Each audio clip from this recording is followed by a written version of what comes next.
UGC net की तैयारी करने वाले एबीएम के छात्रों को बहुत बहुत शुभकामनाएं एवं आशीर्वाद। हम लोग देखेंगे आधुनिक भारत के किस चैप्टर से किस प्रश्न को पूछा जाएगा।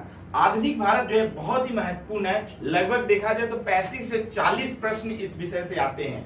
तो ये आधुनिक भारत हमेशा से ही इतिहास का सबसे महत्वपूर्ण जो है सेक्शन माना जाता है, चाहे वो सिविल सर्विसेज हो या अदर सर्विसेज हो या अदर कोई भी कंपटीशन, जनरल कंपटीशन, जिसमें आधुनिक भारत जो है कम से कम आपको जो है 1/3 से ज्यादा जो है उसका वेटेज रहता है।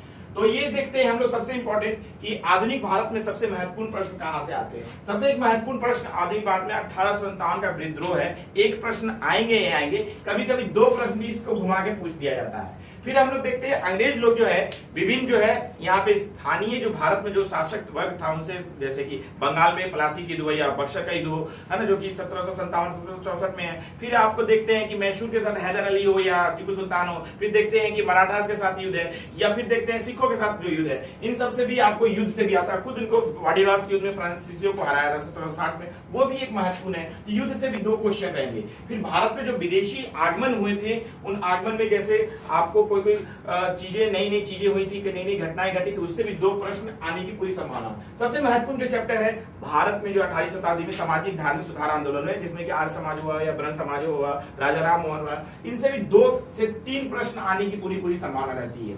और सबसे महत्वपूर्ण जो है संस्थाएं जो कि 1857 के बाद बनी, चाहे इंडियन लीग हो, चाहे इंडियन एसोसिएशन हो, चाहे मद्रास महाजन सभा हो, चाहे लैंड होल्डर सोसाइटी हो, तो ये इनसे भी आपको 2 प्रश्न आएगी। फिर एक महत्वपूर्ण जो है घटना घटी कांग्रेस जो है बहुत आपको 1885-1947 में कांग्रेस के कौन कौन अध्यक्ष थे, कौन कौन जो है महत्वपूर्ण जो विषय उसमें पास हुए, उनसे क्वेश्चन रहता है। कभी 2 रहता है, 3 तो कभी कभी रहेगा। जैसे कि बेलगांव 1924 में महात्मा गांधी ने अध्यक्षता की थी। तो इस तरह से चाहे पहला जो है एनी बेसेंट ने 1917 में किया था, चाहे नीलम ने किया था 1925 में, तो ये आपको महंगे जो है आएगा ही आएगा। चाहे आपको जो है कि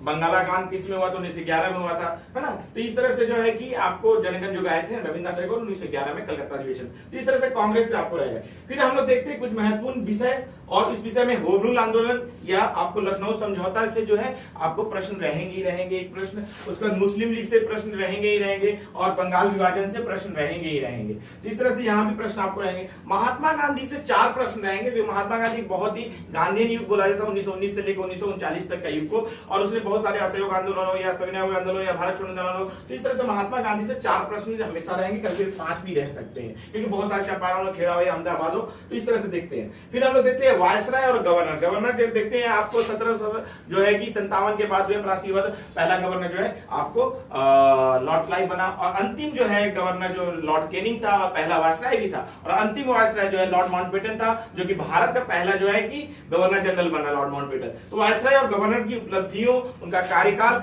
से भी 2 प्रश्न आपको रहेंगे। संवैधानिक सुधार सबसे महत्वपूर्ण है, जो कि आपको 1773 से लैबोरेटरी एक्ट से लेके आपको 1946-47 वाला जो है भारत सरकार स्वतंत्रता अधिनियम तक जो है एक्ट जो है बहुत महत्वपूर्ण है। जैसे कि पहले बार पृथक निर्वाचन 1919 में जो दिया गया था मुस्लिमों को, फिर जो है कि आपको 1909 में दिया गया था, और 1919 में मैटिंगुई चंद्रफोर्ड सुधार में जो है कि आपको प्रांतों में जो है कि दैव शासन लगा दिया गया था, और जो है कि ये भी बहुत महत्वपूर्ण है। तो आपको देखते हैं संवैधानिक सुधार भी बहुत महत्वपूर्ण है, जो कि आपको पढ़ना है। इससे 3 प्रश्न आपको रहेंगे।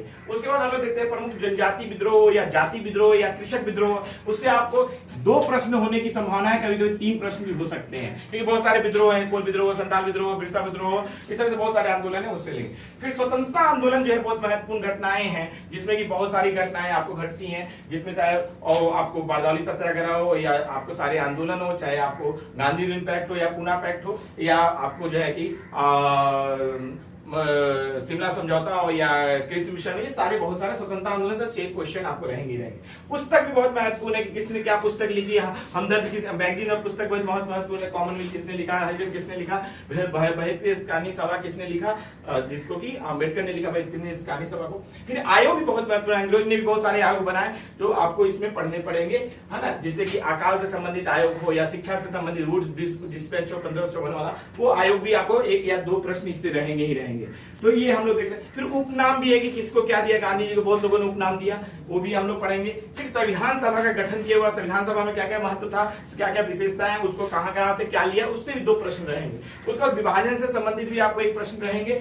और सबसे महत्वपूर्ण जो है अंतरिम सरकार जवाहरलाल नेहरू के नेतृत्व में 14 सदस्यीय सरकार बनी थी 1946 में, वो भी एक महत्वपूर्ण है। तो इस तरह से हम लोग देखते हैं कि आपको आधुनिक धारक से कम 35 से 40 क्वेश्चन है, कभी कभी एक्सटेंड होकर 45 तक चले जाते हैं। तो इसलिए आधुनिक भारत को सबसे ज्यादा महत्वपूर्ण मानते हैं। आधुनिक भारत के प्रश्न को आपको याद भी कर सकते हैं और उसका कॉन्सेप्ट बनाना भी बहुत आसान है, जिसको कि हम लोग विभिन्न कक्षाओं में देखेंगे। ठीक है, आज तक यहीं रहने देते हैं। बहुत बहुत धन्यवाद।